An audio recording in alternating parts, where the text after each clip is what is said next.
하나님의 어린 양 우리 예수님께서 우리를 위하여 십자가에서 모든 것들을 내어 주셨습니다. 그 사랑으로 인하여 우리에게 평화가 임하여졌고 하나님의 사랑과 은혜가 날마다 우리에게 풍성하게 임하는 줄 믿습니다. 그 사랑과 은혜가 저와 여러분의 삶의 자리에 날마다 더욱 풍성하게 역사되어지기를 주님의 이름으로 축원드립니다. 어느 순간 우리 사이에 자기주도적이라는 용어가 깊숙이 들어왔습니다. 자기주도적 학습, 자기주도적 생활, 자기주도적 업무, 자기주도적 성격 등 이처럼 우리 사회는 자기주도적이라는 용어가 우리 사회의 또 하나의 트렌드가 되었습니다. 역으로 생각하면 지금까지 우리의 사회는 자기주도적인 삶이 아니었음을 드러내는 모습일 것입니다. 이제는 자신의 일상, 자신의 삶을 스스로 설계해야 하는 그런 시대가 되었음을 많은 사람들이 느끼고 있습니다. 특히나 학창시절에 야간 자율학습을 경험해 본 사람이라면 요즘 우리 사회 전반의 자율성이 얼마나 높아졌는지 실감하고 있을 것입니다. 학교 정규 수업이 끝난 후 거의 모든 학생들이 저녁 6시부터 저녁 10시까지 교실에 남아서 공부해야 했습니다. 말은 야근 자율학습이지만 자율이라는 단어가 무색할이 많지 어울리지 않는 시스템이었습니다. 하지만 교과 과정이 바뀌면서 이러한 강압적인 자율은 좀처럼 찾아보기 힘들게 되었습니다. 저 또한 그 야자라고 표현했지요. 야간 자율학습을 줄여서 야자 이렇게 표현했습니다. 도시락 2개를 싸가지고 가서 도시락을 먹고 그렇게 교실에 앉아서 자율학습을 하였던 그 생각이 또 높이 또 많이 듭니다.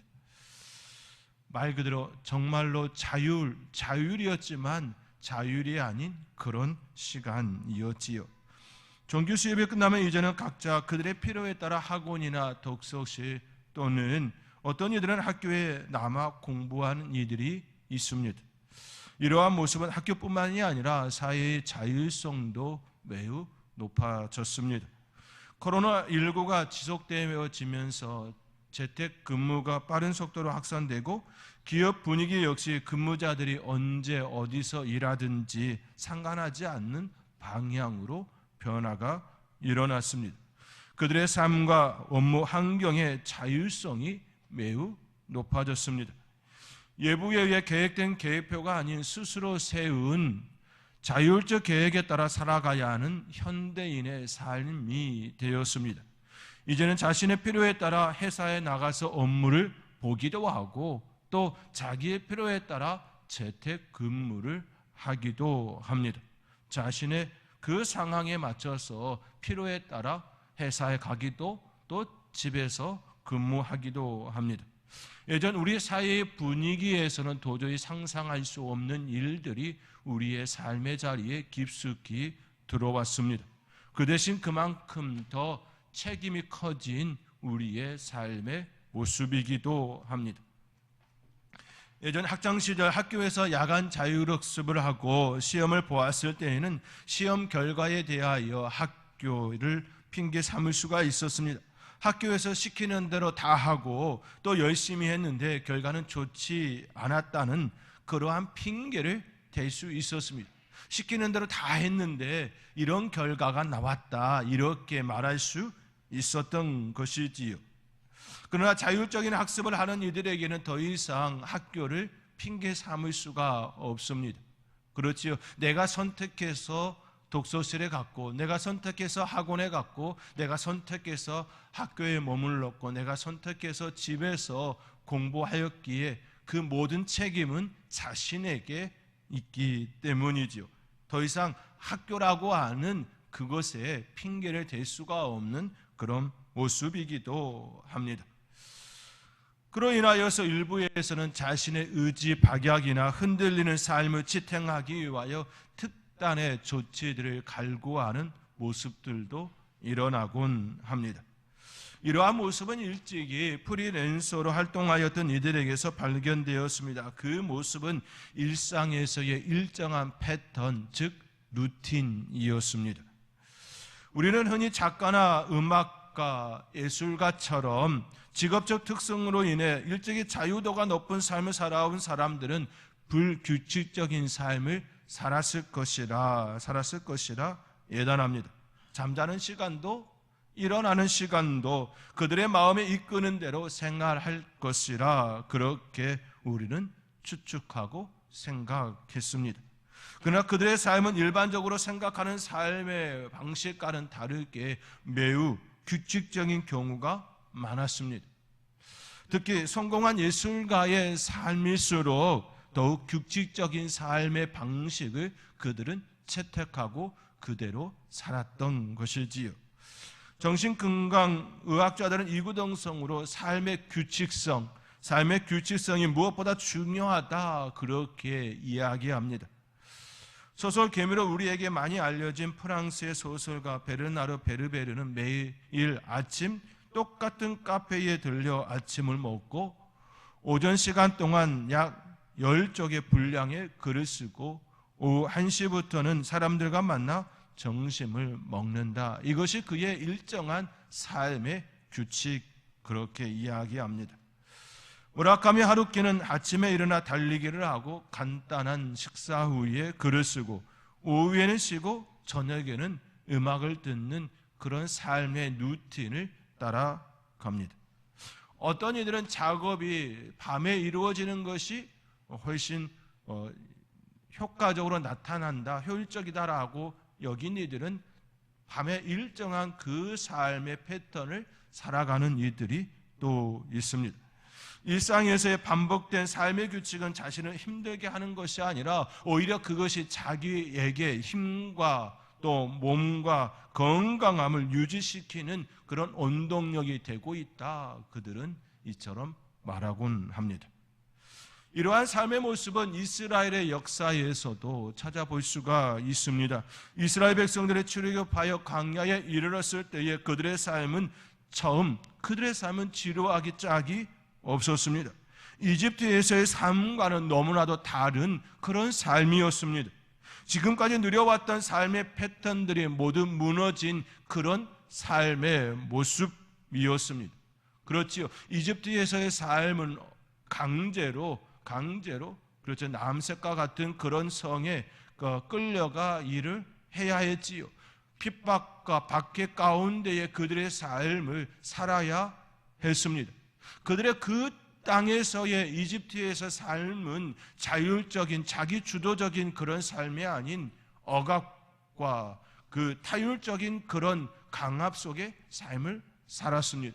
그러나 출애굽한 이후 그들의 삶은 아주 매우 자기 주도적인 삶을 살아야 하는 그런 삶의 자리이었습니다.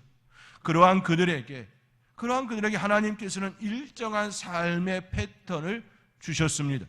그 중에 하나가 만나를 거두는 일이었습니다. 매일 아침 그들은 엿새 동안 만나를 그 가족의 인원수만큼 한 사람당 한 호멜씩 거두었습니다. 첫째 날부터 여섯째 날까지 그렇게 그들은 만나를 거두고 안식일 날 안식하는 시간을 가졌습니다. 첫째 날부터 다섯째 날까지는 그렇게 하루치씩 만나를 거두고 여섯째 날에는 이틀치 만나를 거두었습니다. 이 일은 광야생활 40년 동안 이루어졌습니다. 매일 똑같은 일이 그들의 삶의 자리에 일정하게 반복된 그런 삶이었습니다.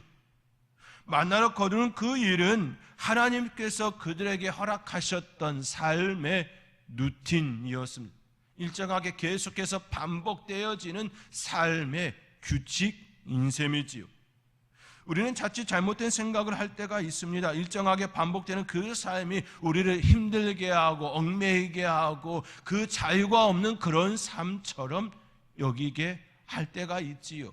그런데 그들에게 주어진 이 삶은 너무나도 다른 모습 이었던 것이지요. 앞서 말씀드렸던 것처럼 일정한 삶의 규칙은 우리를 망가지게 하는 것이 아니라 오히려 우리로 하여금 몸과 마음의 건강함을 유지시키는 그런 원동력이 되게 하였다라는 말씀입니다. 하나님께서는 그들에게 만나를 거두는 일과 그 만나를 가지고 요리를 하는 모든 과정을 통하여 일정한 삶의 규칙, 그 규칙을 형성하고 누리도록 하셨습니다. 그런데 그 모든 일들은 강제적인, 강압적인 그 삶의 모습이 아니라 자기 주도적인, 자율적인 그 환경 속에서 그 일이 일어났다라는 것이지요. 출애굽 사건과 광야 생활은 이스라엘 백성들에게 하나님의 사랑과 은혜가 풍성하게 나타나는 그러한 축복의 시간이었습니다. 그 시간은 그들이 무엇을 해야 하는지, 삶의 의미를 어디에 두어야 하는지, 삶의 추구점이 어디인지를 바르게 제시하는 그런 시간이었습니다. 그 중심에 예배와 응답이 있었다라는 사실입니다. 다시 말해 만나를 거두는 그 일은 철저히 하나님께서 그들에게 예배 드리는 예배자의 삶이 될 수 있도록 그렇게 설계하셨다라는 의미입니다. 엿새 동안은 거두고 안식일은 거두지 않았습니다. 그들에게 엿새 동안은 거두고 안식일은 쉬게 하심으로 시간의 개념을 그들에게 명확하게 심어 주셨습니다. 만약 365일 매일 만나를 거두게 하였다면 그들의 삶의 자리는 시간의 개념이 무너졌을 겁니다.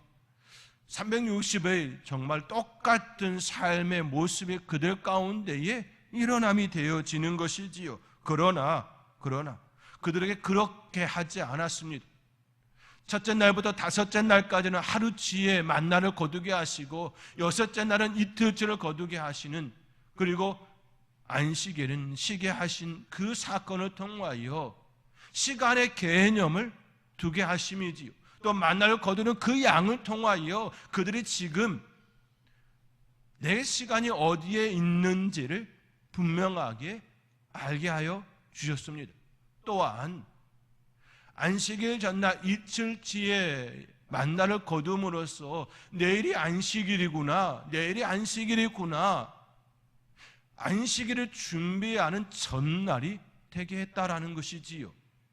매일 반복된 일정한 삶의 규칙 속에 하나님께서는 철저하게 안식일 중심으로 하나님을 예배하는 예배자의 그 자리가 되게 하였다라는 말씀입니다. 그날이 그날이라는 매너리즘에 빠지지 않도록 그렇게 설계하시고 그들에게 그 자리로 나가게 하였습니다. 분명한 차이를 주심이었지요. 첫날부터 7일까지의 그 삶의 자리에 분명한 시간의 차이, 양의 차이, 그것을 주셨습니다. 그것을 통하여 시간의 개념뿐만 아니라 하나님의 날, 하나님께 예배드리는 예배자의 삶이 어떤 삶이어야 하는지 그들에게 바르게 그렇게 삶의 루틴을 통하여 알려주셨습니다.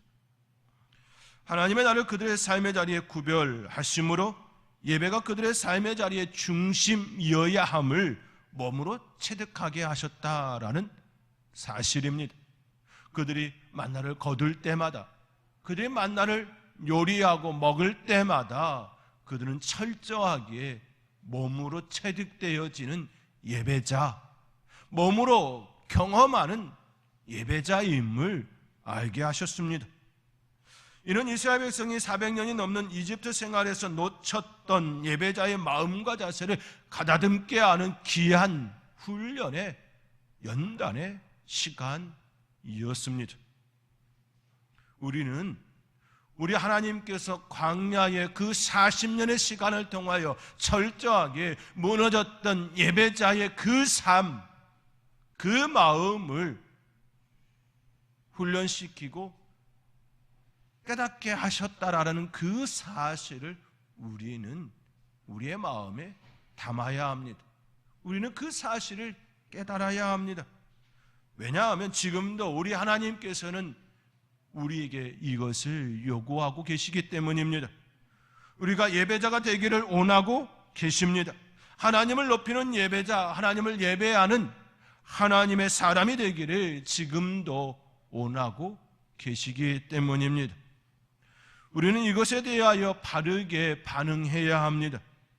이에 대해 거부 반응을 일으키려는 것이 아니라 온전히 하나님의 사람으로서 예배자의 삶을 살아내겠노라고 하는 그런 반응이 우리 안에 있어야 하는 것이지요.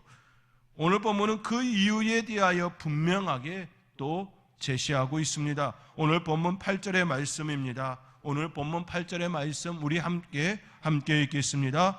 여호와 우리 하나님이여 주께서는 그들에게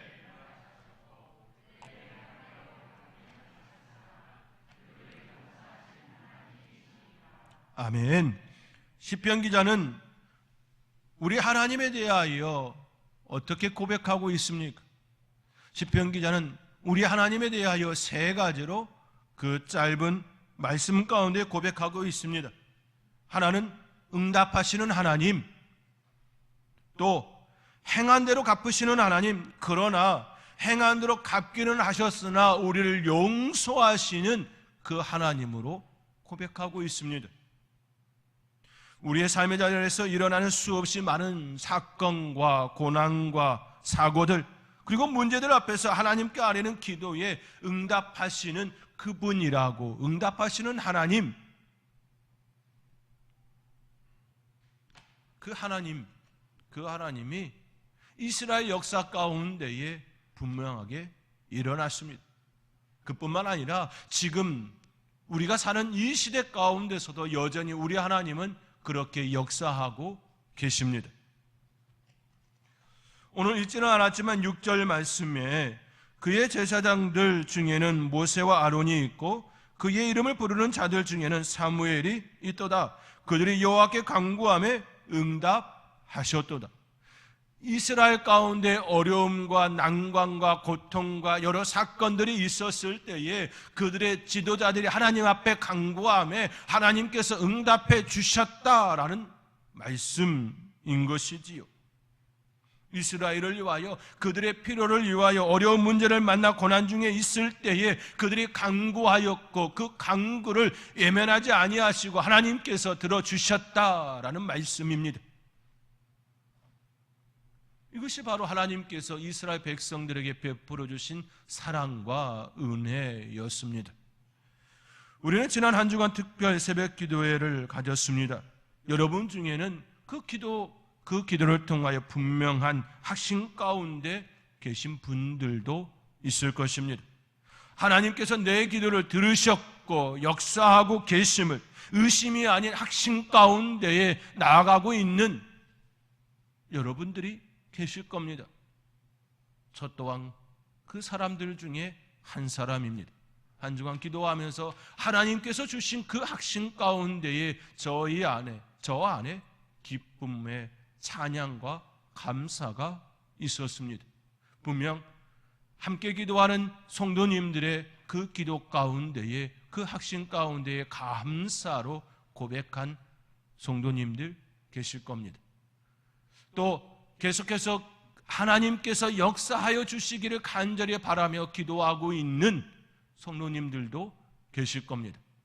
우리 하나님은 응답하시는 하나님이십니다.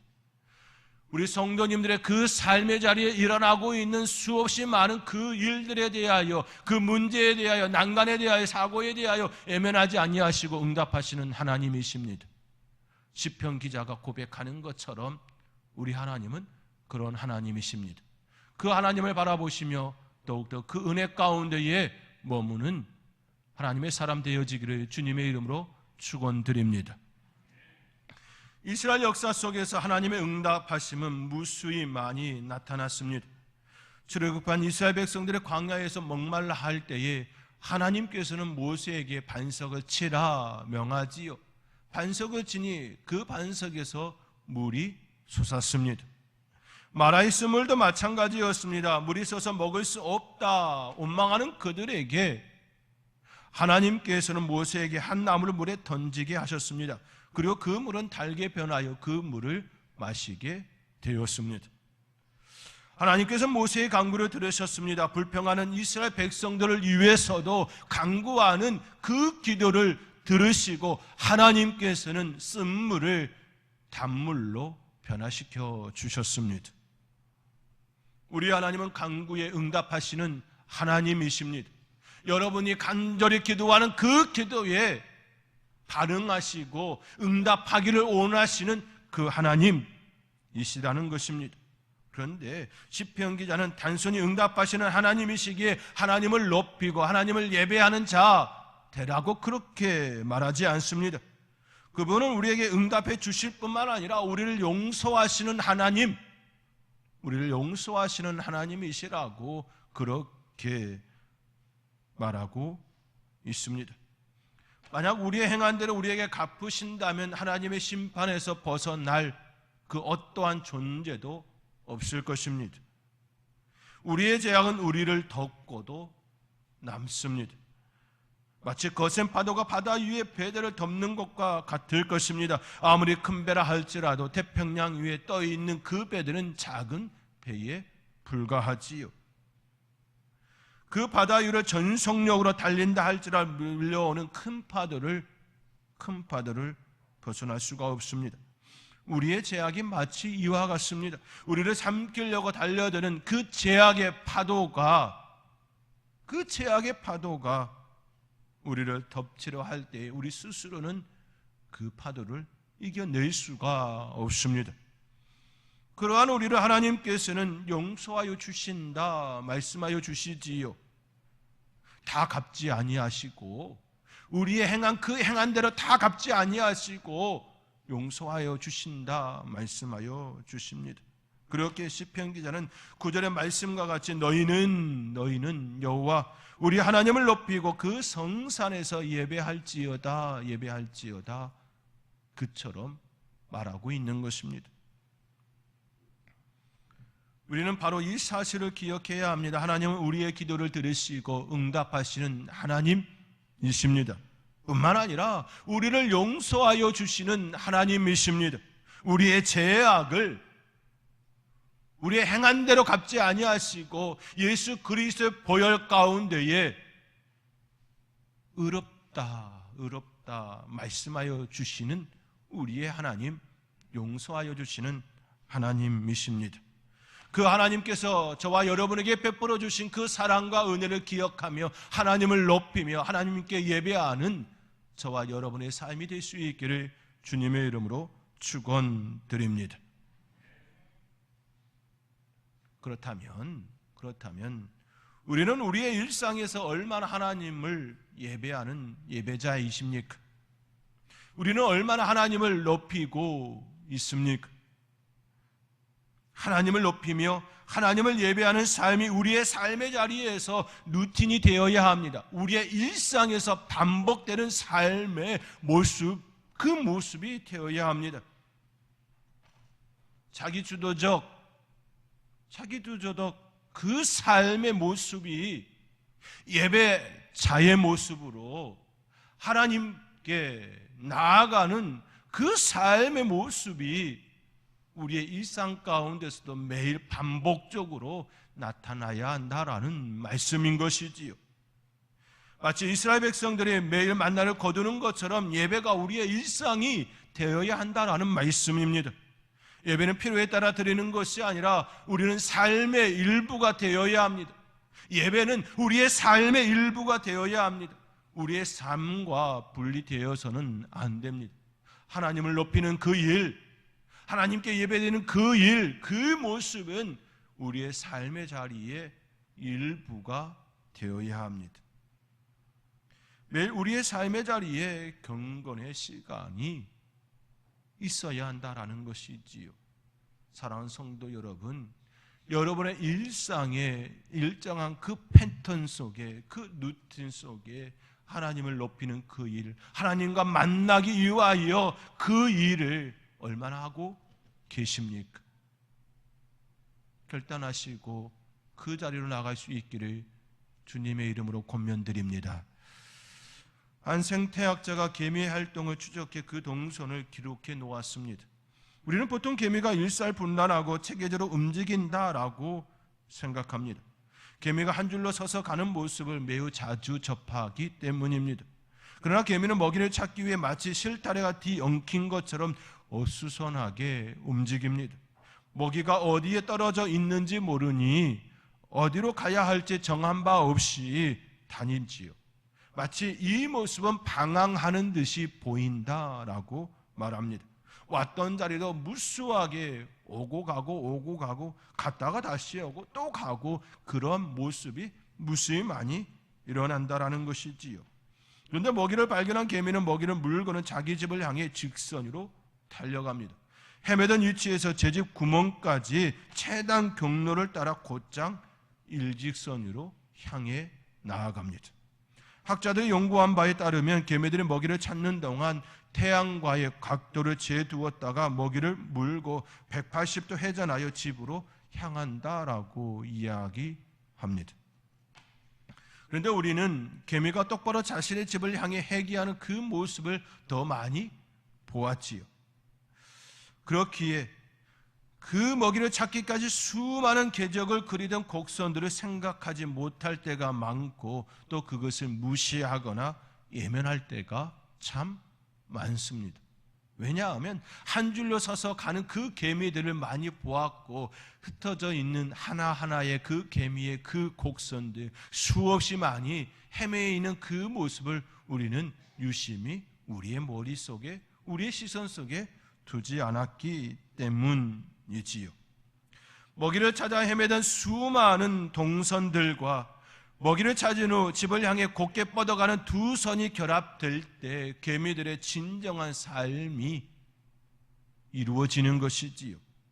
두 개의 선이, 먹이를 찾아 헤매는 그 곡선, 수많은 동선과 곧게 집을 향하여 뻗어가는 두 선이 결합될 때에 개미의 진정한 삶이다라고 말할 수 있을 것입니다. 그런데 사실 개미들만 그러한 것이 아니지요. 우리 인간의 삶도 마찬가지입니다. 먹이를 향해 움직이는, 열심히 움직이는 그 모습과 또 집으로 향하는 모습이 우리 안에 어울려질 때에 비로소 아름다운 삶의 결정체가 되는 것이지요. 그럼에도 불구하고 그 두 선의 중심은 집을 향하는 그 마음에 있다라는 사실입니다. 헤매는 이유도, 또 먹이를 찾은 이유도 다 집을 향하고 있는 그 중심에 있다라는 사실이지요. 사랑하는 성도 여러분, 개미들이 먹이를 찾아 헤매는 그 시간들이 귀한 이유가 무엇입니까? 그들이 먹이를 찾은 후 집을 향하고 있기 때문입니다. 어디에 있든지 어떤 시간에 있든지 그들의 중심은 집을 향하여 있는 것이지요. 그렇다면 그리스도인의 삶의 중심은 어디에 있어야 할까요? 그리스도인의 삶의 중심은 어디를 향하고 있어야 할까요? 바로 하나님께 있어야 합니다. 하나님의 나라에 있어야 합니다. 하나님의 집에 있어야 합니다. 어디에 있든지 어떤 시간에 있든지 개미가 마치 집을 향하여 나아가는 것처럼 우리의 중심에는, 우리의 마음 중심에는 하나님께 있어야 합니다.